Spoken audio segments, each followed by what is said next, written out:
Wednesday season 2 ஓட second part இப்போ release பண்ணிட்டாங்க. ஸோ இந்த செகண்ட் பார்ட்ல பேலன்ஸ் இருக்கக்கூடிய 4 எபிசோட்ஸும் ரிலீஸ் பண்ணிட்டாங்க. டோட்டலா இப்போ 8 எபிசோட்ஸ் இருக்கு.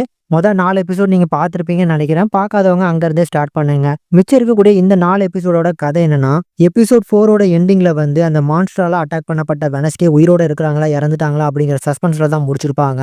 ஸோ உயிரோட தான் இருக்கிறாங்க. கோமா ஸ்டேஜ்ல இருக்கிறாங்க. மேலும் வந்து அவங்களோட எபிலிட்டியா அந்த 4 எபிசோட்லயே நீங்க பார்த்துருந்தீங்கன்னா இழந்திருப்பாங்க. ஸோ அந்த எபிலிட்டியை பெறதுக்காகவும் கடைசியா வந்த விஷன்ல வந்து தன்னோட க்ளோஸ் ஃப்ரெண்ட் இறந்து போற மாதிரி அந்த விஷன்ல இருக்குங்கிறதுனால அதை மாத்துறதுக்காக தான் முயற்சி பண்ணுவாங்கல்ல.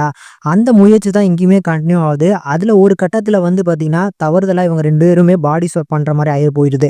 ஸோ அந்த எபிசோட் செம பீக்கா இருக்குங்க. ஸோ அந்த 2வது எபிசோட் நினைக்கிறேன் இப்போ ரிலீஸ் ஆகிறதுல 2வது எபிசோட்.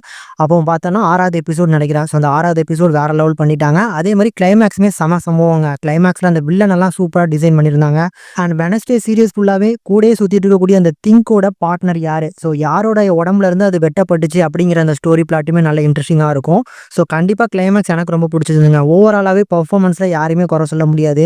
சூப்பரா பண்ணியிருந்தாங்க. டெக்னிக்கலி செம சவுண்டா இருக்கு. இதுல நிறைய இடங்கள்ல உல்ஃபா மாறுறதுமே அந்த மான்ஸ்டரா மாறுறதுமே அவுட்புட் செமையா வந்துட்டு இருந்துச்சு. ஸோ உல்ஃபா மாறுறதுல வந்து நம்ம வெட்னஸ்டேவும் ஒரு கட்டத்துல மாறுவாங்க பாருங்க, பிளாக் உல்ஃப். அதோட அவுட்புட்லாம் வேற லெவலு. ஓவராலா எனக்கு பிடிச்சிருந்தது. கண்டிப்பா உங்களுக்கும் பிடிக்கும்னு நம்புறேன். உங்களுக்கு எப்படி இருந்துச்சு அப்படிங்கிறத மறக்காம கமெண்ட் செக்ஷன்ல கமெண்ட் பண்ணுங்க.